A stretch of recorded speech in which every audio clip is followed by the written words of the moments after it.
The Greater Good Science Center presents Half Full, Social Science for Raising Happy Kids, a discussion series between Dr. Christine Carter and Kelly Corrigan.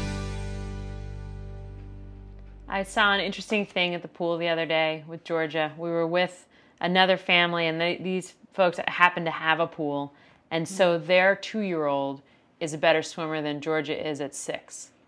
And Georgia, who's been told for years that she's a good swimmer, got a little upset. And then the minute she started sort of exhibiting this, all the parents instantly dove in and said, "Oh, you're a good swimmer, you're a good swimmer, good swimmer." Oh, isn't that so interesting, though, that our impulse is to really protect them from failure and protect them from feeling bad? I was secretly a little happy because I thought, you know what, Georgia? You don't work I am always trying to encourage you to practice things and do more jumps in the pool with me and stuff. And she doesn't want to do it. And so I was sort of glad to see her making the connection in her own mind, like, oh, I see.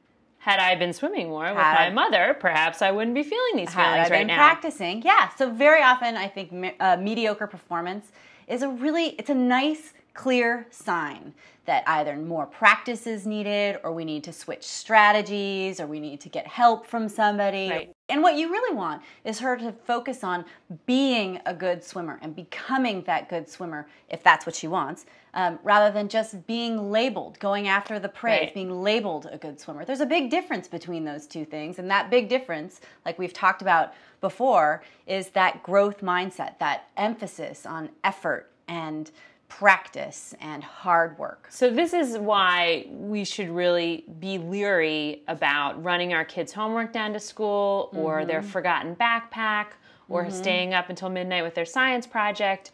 Right. Like sort of taking the hands off the wheel a little bit and letting them fail if that's what's going to happen. Right, because you really learn a lot when you fail. When you make mistakes, that's an incredibly great growth opportunity for them. And so you don't want them to have a life void of failure. You don't want them to think that they're going to be successful because of something that you as the parent does, or as what other people say. You want them to learn that they will be successful based on their own doing, their own effort, that they're not really entitled to success unless they earn it. And I have to keep coming back to this again and again, that this is really about how much they enjoy the process.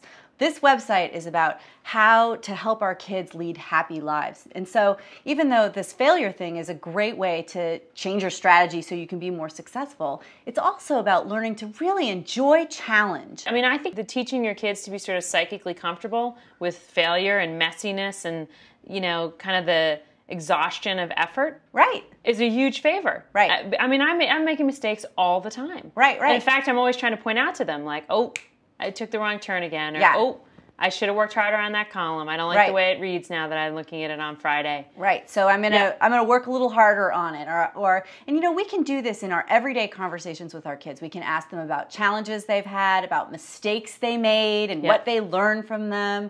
We can talk about skills that we have today that we didn't have yesterday, but we sure have been practicing. Right. And ask them the same thing. So.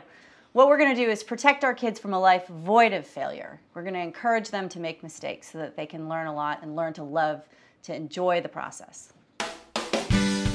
Join us next time on Half Full, Science for Raising Happy Kids, when we discuss how to foster gratitude and why this skill is vital for happiness.